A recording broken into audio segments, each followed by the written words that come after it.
Welcome to another episode of Reading the Weird. This week we are reading The Fall of the House of Usher by Edgar Allan Poe. Son cœur c'est une lutte suspendue, sitôt qu'on les touche il résonne. De Beranger. During the whole of a dull, dark and soundless day in the autumn of the year, when the clouds hung oppressively low in the heavens, I had been passing alone on horseback through a singularly dreary tract of country, and at length found myself, as the shades of the evening drew on, within view of the melancholy house of Usher. I know not how it was, but, with the first glimpse of the building, a sense of insufferable gloom pervaded my spirit. I say insufferable, for the feeling was unrelieved by any of that half-pleasurable because poetic sentiment with which the mind usually receives even the sternest natural images of the desolate or terrible. I looked upon the scene before me, upon the mere house and the simple landscape features of the domain, upon the bleak walls, upon the vacant, eye-like windows, upon a few rank sedges, and upon a few white trunks of decayed trees, with an utter desperation of soul, which I can compare to no earthly sensation more properly than to the after-dream of the reveller upon opium, the bitter lapse into everyday life, the hideous dropping of the veil. There was an iciness, a sickening of the heart, an unredeemed dreariness of thought which no goading upon the imagination could torture into aught of the sublime.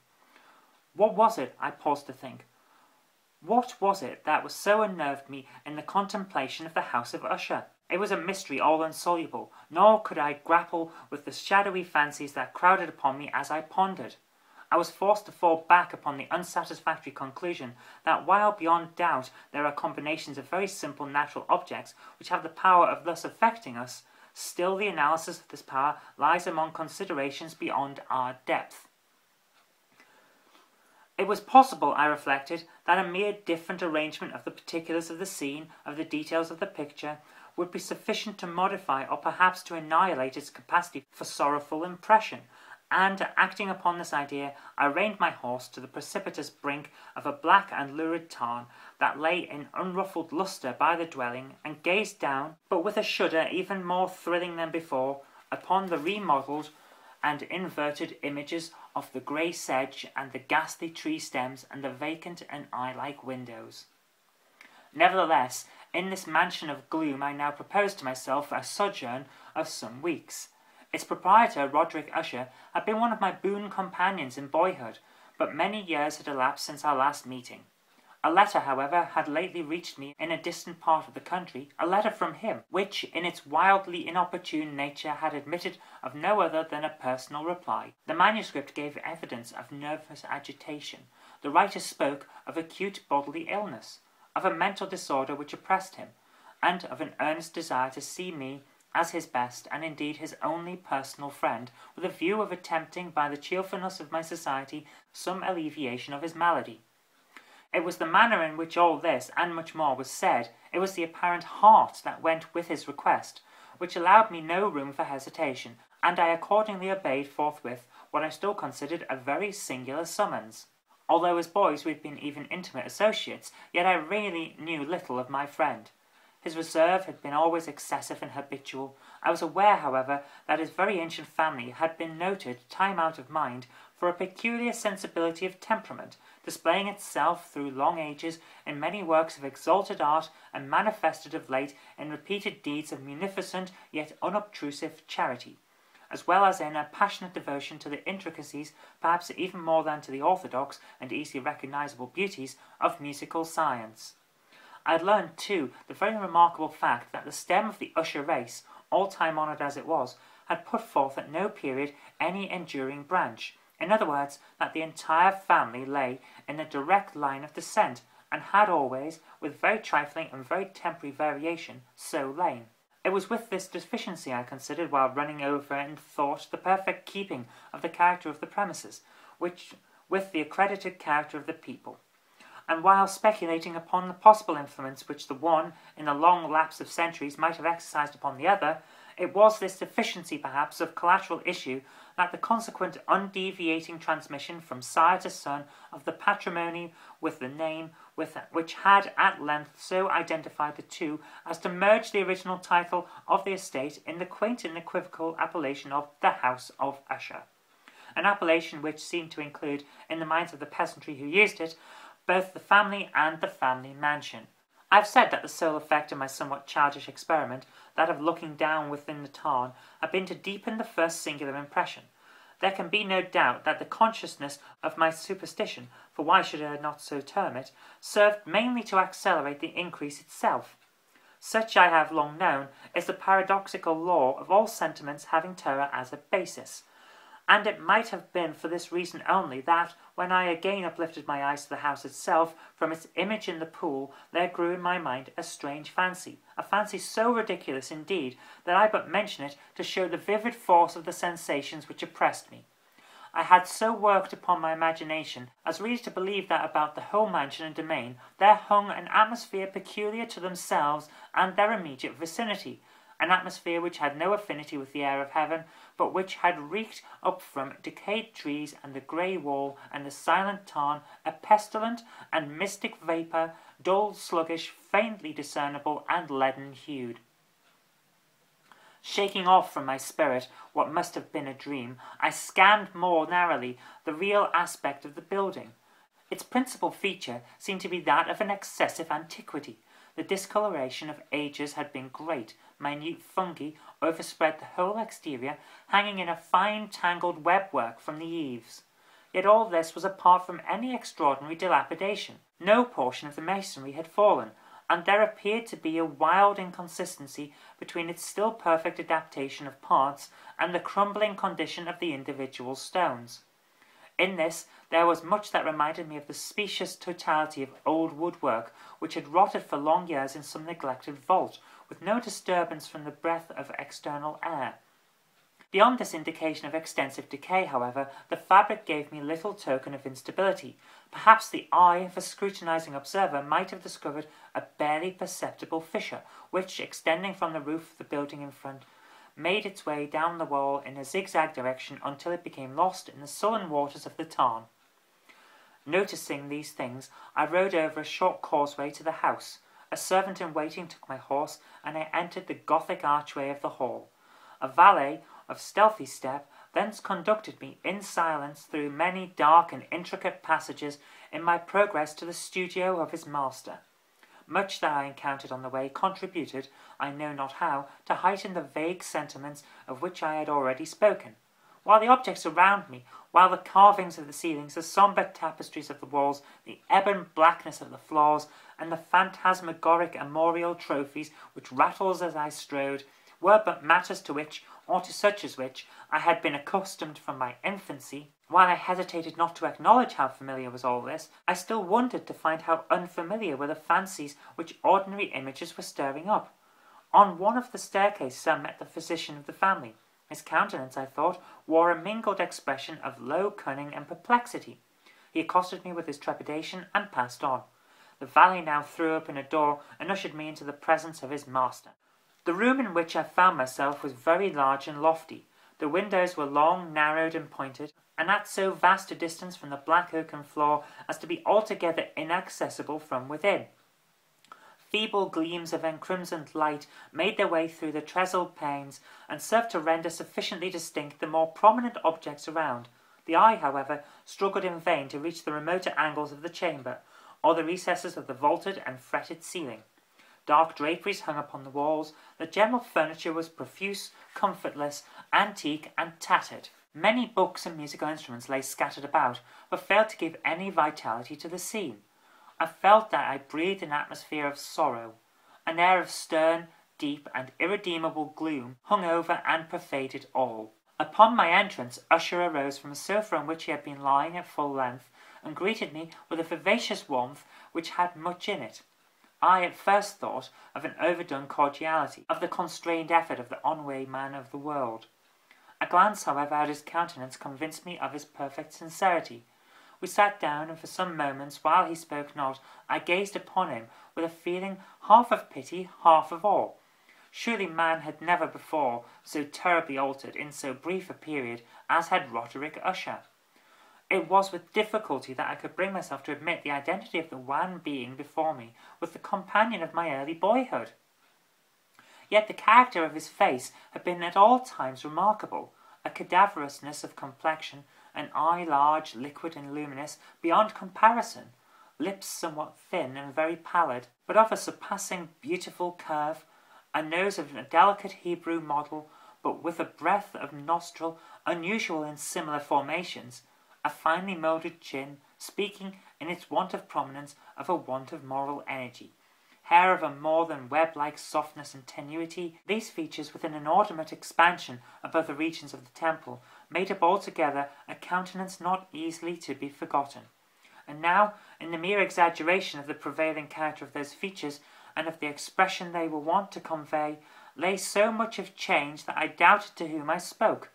The now ghastly pallor of the skin, and the now miraculous lustre of the eye, above all things startled and even awed me. The silken hair, too, had been suffered to grow all unheeded, and as, in its wild gossamer texture, it floated rather than fell about the face, I could not, even with effort, connect its arabesque expression with any idea of simple humanity.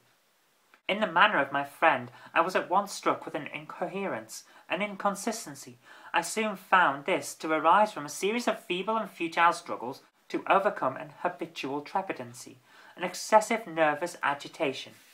For something of this nature I had indeed been prepared, no less by his letter than by reminiscences of certain boyish traits, and by conclusions deduced from his peculiar physical conformation and temperament. His action was alternately vivacious and sullen. His voice varied rapidly from a tremulous indecision when the animal spirits seemed utterly in abeyance, to that species of energetic concision, that abrupt, weighty, unhurried, and hollow-sounding enunciation, that leaden, self-balanced, and perfectly modulated guttural utterance which may be observed in the lost drunkard or in the irreclaimable eater of opium during the periods of his most intense excitement. It was thus that he spoke of the object of my visit, of his earnest desire to see me, and of the solace he expected me to afford him. He entered at some length into what he conceived to be the nature of his malady. It was, he said, a constitutional and a family evil, and one for which he despaired to find a remedy, a mere nervous affection, he immediately added, which would undoubtedly soon pass off. It displayed itself in a host of unnatural sensations. Some of these, as he detailed them, interested and bewildered me, although perhaps the terms and the general manner of his narration had their weight. He suffered much from a morbid acuteness of the senses. The most insipid food was alone endurable. He could wear only garments of certain texture. The odours of all flowers were oppressive. His eyes were tortured even by a faint light, and there were but peculiar sounds, and these from stringed instruments, which did not inspire him with horror. To an anomalous species of terror I found him a bounden slave. I shall perish, he said, I must perish in this deplorable folly. Thus and not otherwise, shall I be lost. I dread the events of the future, not in themselves, but in their results. I shudder at the thought of any, even the most trivial incident, which may operate upon this intolerable agitation of soul. I have indeed no abhorrence of danger, except in its absolute effect, in terror. In this unnerved, in this pitiable condition, I feel that the period will sooner or later arrive when I must abandon life and reason together in some struggle with the grim phantasm, fear. I learned, moreover, at intervals and through broken and equivocal hints, another singular feature of his mental condition. He was enchained by certain superstitious impressions in regard to the dwelling which he tenanted, and whence for many years he had never ventured forth, in regard to an influence whose superstitious force was conveyed in terms too shadowy here to be restated, an influence which some peculiarities in the mere form and substance of his family mansion had, by dint of long sufferance, he said, obtained over his spirit, an effect which the physique of the grey walls and turrets, and of the dim tarn into which they all looked down, had at length brought about him the morale of his existence. He had admitted, however, although with hesitation, that much of the peculiar gloom which thus afflicted him could be traced to a more natural and far more palpable origin, to the severe and long-continued illness, indeed to the evidently approaching dissolution of a tenderly beloved sister, his sole companion for long years, his last and only relative on earth. Her decease, he said, with a bitterness which I can never forget, would leave him the hopeless and the frail, the last of the ancient race of the Ushers. While he spoke, the Lady Madeline, for so was she called, passed slowly through a remote portion of the apartment, and, without having noticed my presence, disappeared. I regarded her with an utter astonishment, not unmingled with dread, and yet I found it impossible to account for such feelings. A sensation of stupor oppressed me, and as my eyes followed her retreating steps, when a door at length closed upon her, my glance sought instinctively and eagerly the countenance of the brother. But he had buried his face in his hands, and I could only perceive that a far more than ordinary wanness had overspread the emaciated fingers through which trickled many passionate tears. The disease of the Lady Madeline had long baffled the skill of her physicians. A settled apathy, a gradual wasting away of the person, and frequent, although transient, affections of a partially cataleptical character were the unusual diagnosis. Hitherto she had steadily borne up against the pressure of her malady, and had not betaken herself finally to bed, but, on the closing in of the evening of my arrival at the house, she succumbed, as her brother told me at night with an inexpressible agitation, to the prostrating power of the destroyer, and I learned that the glimpse I had obtained of her person would thus probably be the last I should obtain, that the lady, at least while living, would be seen by me no more. For several days ensuing, her name was unmentioned by either Usher or myself, and during this period I was busied in earnest endeavours to alleviate the melancholy of my friend. We painted and read together, or I listened, as if in a dream, to the wild improvisations of his speaking guitar, and thus, as a closer and still closer intimacy admitted me more unreservedly into the recesses of his spirit, the more bitterly did I perceive the futility of all attempt at cheering a mind from which darkness, as if an inherent positive quality, poured forth upon all objects of the moral and physical universe in one unceasing radiation of gloom. I shall ever bear about me a memory of the many solemn hours I thus spent alone with the master of the house of Usher. Yet I should fail in any attempt to convey an idea of the exact character of the studies, or of the occupations in which he involved me or led me the way. An excited and highly distempered ideality threw a sulphurous lustre over all. His long improvised dirges will ring forever in my ears. Among other things, I held painfully in mind a certain singular perversion and amplification of the wild air of the last waltz of John Weber, from the paintings over which his elaborate fancy brooded, and which grew touch by touch into vaguenesses at which I shuddered the more thrillingly because I shuddered not knowing why. From these paintings, vivid as their images now are before me, I would in vain endeavour to reduce more than a small portion which should lie within the compass of merely written words. By the utter simplicity, by the nakedness of his designs, he arrested and overawed attention. If ever mortal painted an idea, that mortal was Roderick Usher. For me, at least, in the circumstances then surrounding me, there arose out of the pure abstractions which the hypochondriac contrived to throw upon his canvas an intensity of intolerable awe, no shadow of which felt I ever yet in the contemplation of the certainly growing yet too concrete reveries of Fuseli. One of the phantasmagoric conceptions of my friend, partaking not so rigidly of the spirit of abstraction, may be shadowed forth, although feebly, in words. A small picture presented the interior of an immensely long and rectangular vault or tunnel, with low walls, smooth, white, and without interruption or device. Certain accessory points in the design served well to convey the idea that this excavation lay at an exceeding depth below the surface of the earth. No outlet was observed in any portion of its vast extent, and no torch or other artificial source of light was discernible, yet a flood of intense rays rolled throughout, and bathed the whole in a ghastly and inappropriate splendour. I have just spoken of that morbid condition of the auditory nerve which rendered all music intolerable to the sufferer, with the exception of certain effects of stringed instruments. It was, perhaps, the narrow limits to which he thus confined himself upon the guitar which gave birth in great measure to the fantastic character of his performances. But the fervid facility of his impromptus could not be so accounted for. They must have been, and were, in the notes, as well as the words of his wild fantasias, for he not unfrequently accompanied himself with rhymed verbal improvisations, the result of that intense mental correctness and concentration to which I have previously alluded as observable only in particular moments of the highest artificial incitement. The words of one of these rhapsodies I have easily remembered.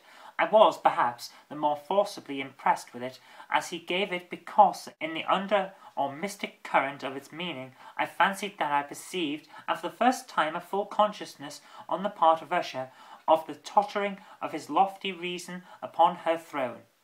The verses, which were entitled The Haunted Palace, ran very nearly, if not accurately, thus: In the greenest of our valleys, by good angels tenated, once a fair and stately palace, radiant palace, reared its head, in the monarch thought's dominion, it stood there, never seraph spread a pinion over fabric half so fair.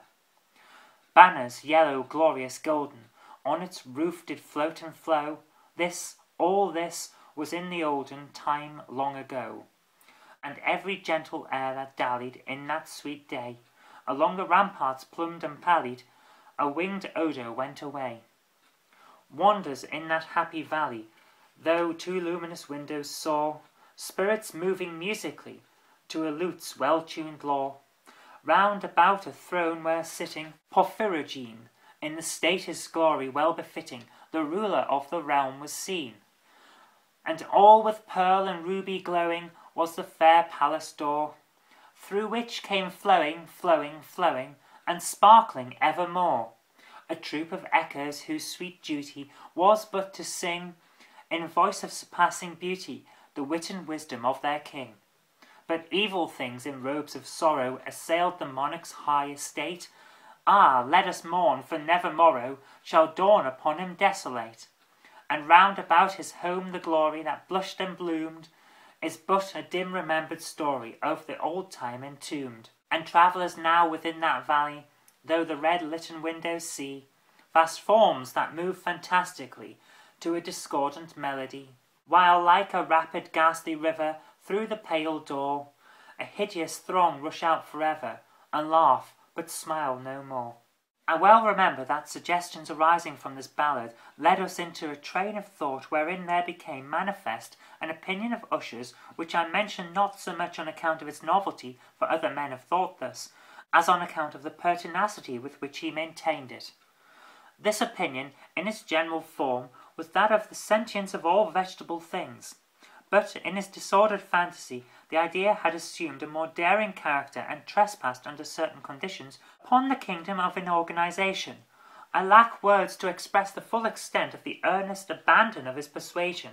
The belief, however, was connected, as I have previously hinted, with the grey stones of the home of his forefathers.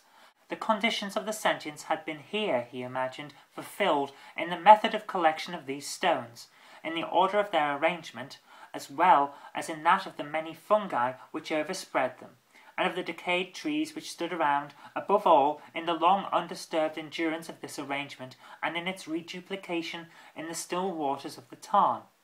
Its evidence, the evidence of the sentience, was to be seen, he said, and I here started as he spoke, in the gradual yet certain condensation of an atmosphere of their own about the waters and the walls. The result was discoverable, he added, in that silent yet importunate and terrible influence which for centuries had moulded the destinies of his family, and which made him, when I now saw him, what he was.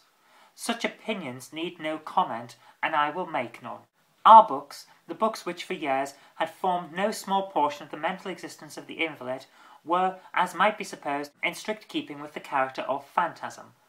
We pored together over such works as the Viveurs et Chartres of Gessert, the Belphegor of Machiavelli, the Heaven and Hell of Swedenborg, the Subterranean Voyage of Nicholas Klim by Holberg, the Chiromancy of Robert Flood, of Jean d'Inaginet and of Delachambre, the Journey into the Blue Distance of Tieck, and the City in the Sun of Campanella.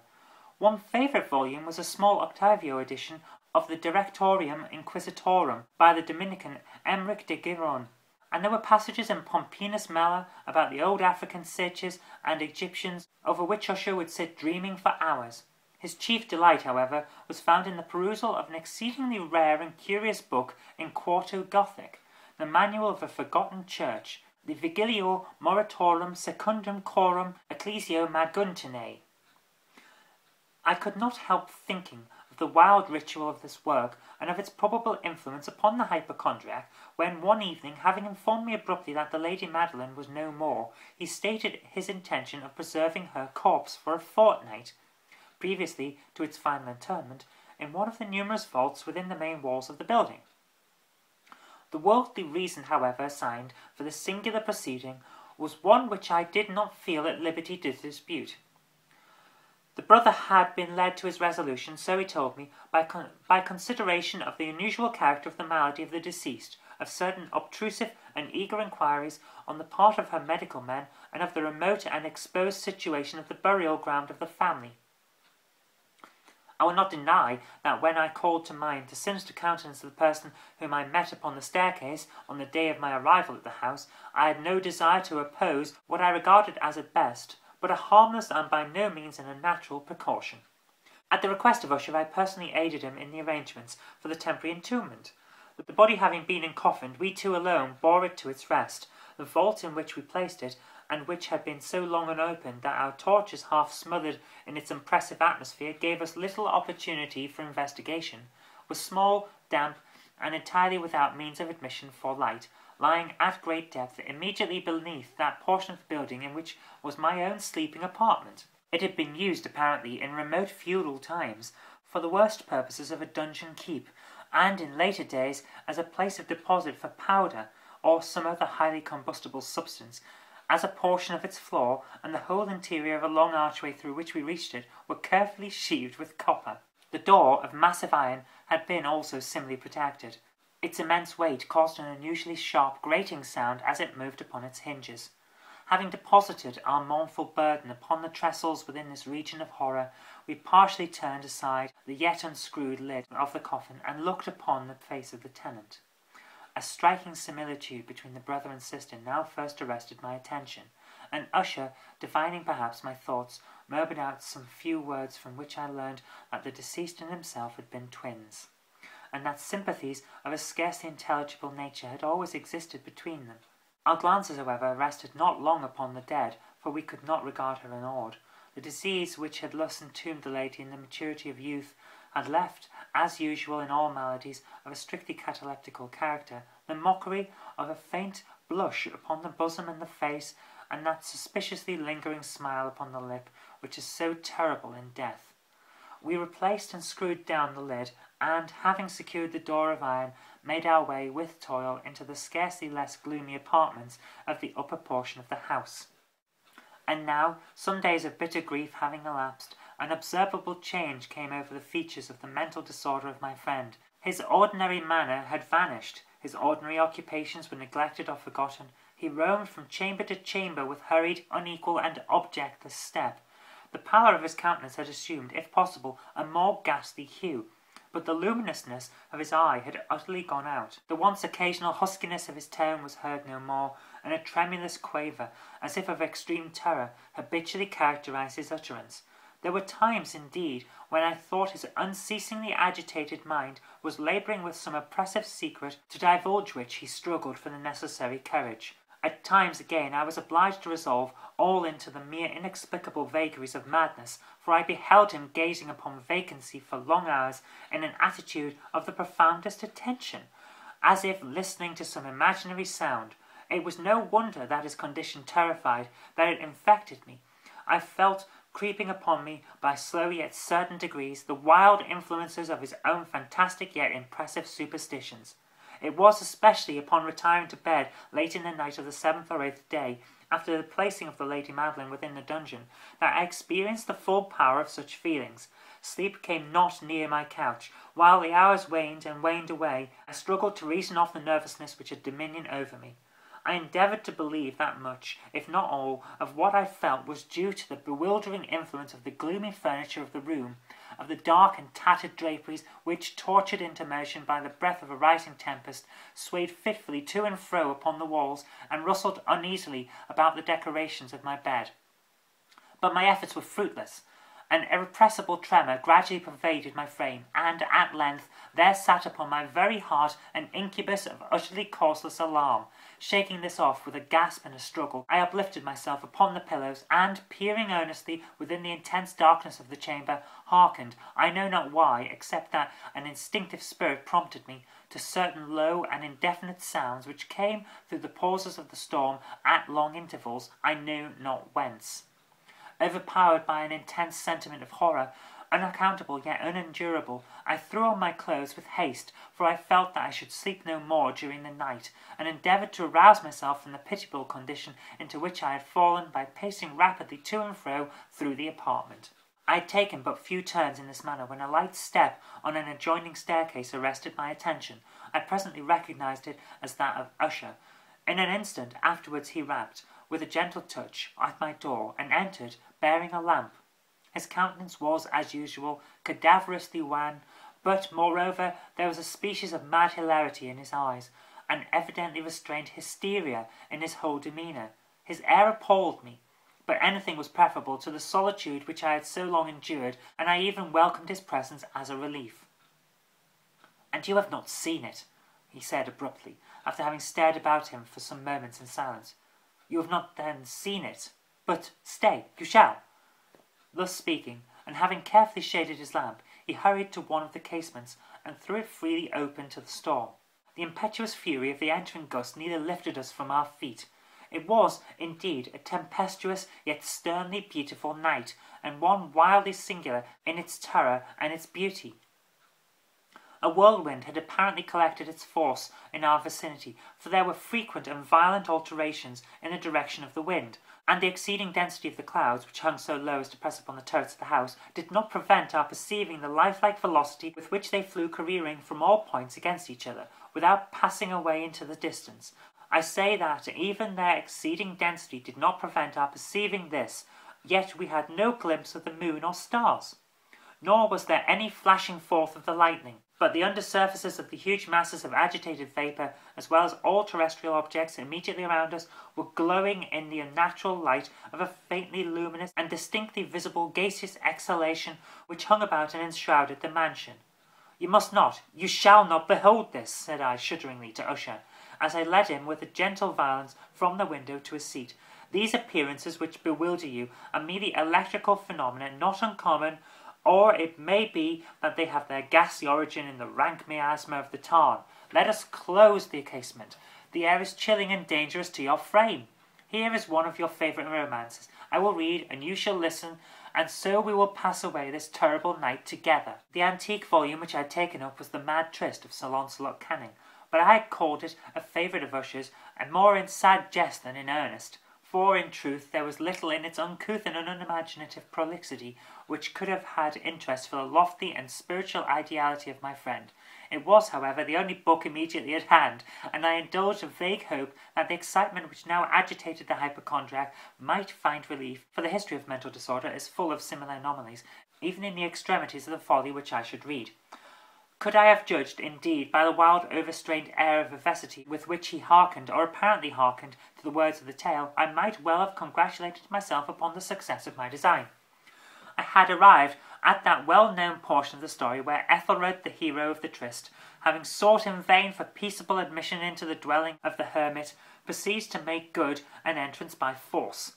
Here, it will be remembered, the words of the narrative run thus: "And Ethelred, who was by nature of a doughty heart, and who was now mighty withal, on account of the powerfulness of the wine which he had drunken, waited no longer to hold parley with the hermit, who, in sooth, was of an obstinate and maliceful turn, but, feeling the rain upon his shoulders, and fearing the rising of the tempest, uplifted his mace outright, and, with blows, made quickly room in the plankings of the door for his gauntleted hand, and now pulling therewith sturdily, he so cracked and ripped and tore all asunder that the noise of the dry and hollow-sounding wood alarmed and reverberated throughout the forest." At the termination of this sentence I started, and for a moment paused, for it appeared to me, although I at once concluded that my excited fancy had deceived me, it appeared to me that from some very remote portion of the mansion there came indistinctly to my ears what might have been in its exact similarity of character the echo, but a stifled and dull one certainly, of that very cracking and ripping sound which Sir Launcelot had so particularly described. It was beyond doubt the coincidence alone which had arrested my attention, for amid the rattling of the sashes and the casements, and the ordinary commingled noises of the still increasing storm, the sound in itself had nothing, surely, which should have interested or disturbed me. I continued the story. But the good champion Ethelred, now entering within the door, was sore enraged and amazed to perceive no signal of the mouseful hermit, but, in the stead thereof, a dragon of a scaly and prodigious demeanour, and of a fiery tongue, which sate in guard before a palace of gold, with a floor of silver, and upon a wall there hung a shield of shining brass, with this legend enwritten: Who entereth herein a conqueror hath been, who slayeth the dragon, the shield he shall win. And Ethelred uplifted his mace and struck upon the head of the dragon, which fell before him and gave up his pesty breath, with a shriek so horrid and harsh, and withal so piercing, that Ethelred had fain to close his ears with his hands against the dreadful noise of it, the like whereof was never before heard. Here again I paused abruptly, and now within a feeling of wild amazement, for there could be no doubt whatever. In this instance I did actually hear, although from what direction it proceeded I found it impossible to say, a low and apparently distant, but harsh, protracted, and most unusual screaming or grating sound, the exact counterpart of what my fancy had already conjured up for the dragon's unnatural shriek, as described by the romancer. Oppressed, as I certainly was, upon the occurrence of the second and most extraordinary coincidence, by a thought-conflicting sensations, in which wonder and extreme terror were predominant, I still retained sufficient presence of mind to avoid exciting by any observation the sensitive nervousness of my companion. I was by no means certain that he had noticed the sound in question, although assuredly a strange alteration had, during the last few minutes, taken place in his demeanour.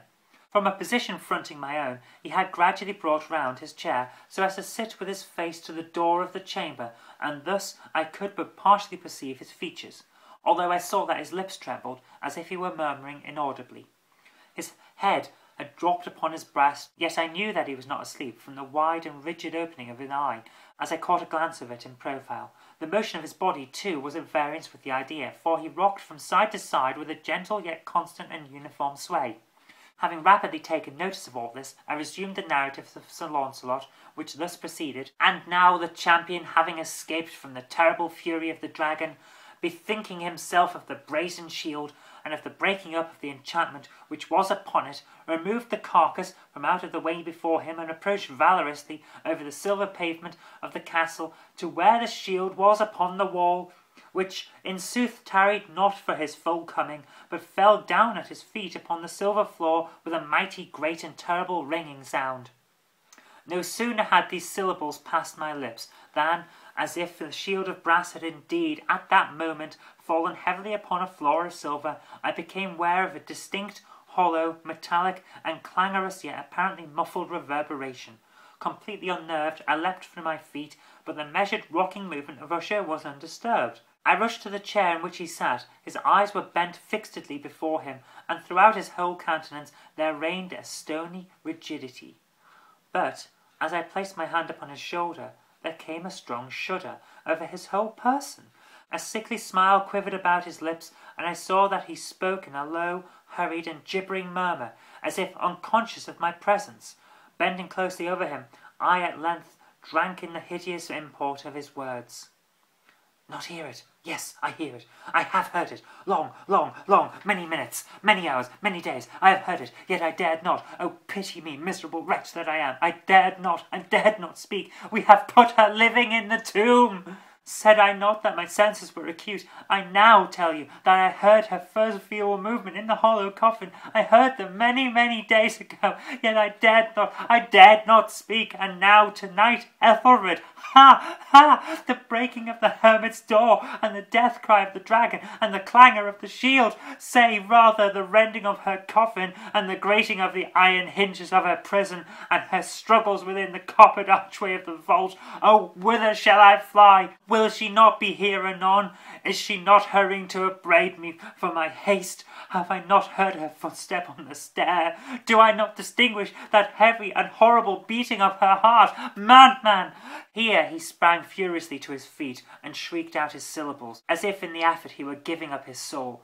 Madman! I tell you that she now stands without the door! As if in the superhuman energy of his utterance there had been found the potency of a spell, The huge antique panels to which the speaker pointed threw slowly back upon the instant their ponderous and ebony jaws.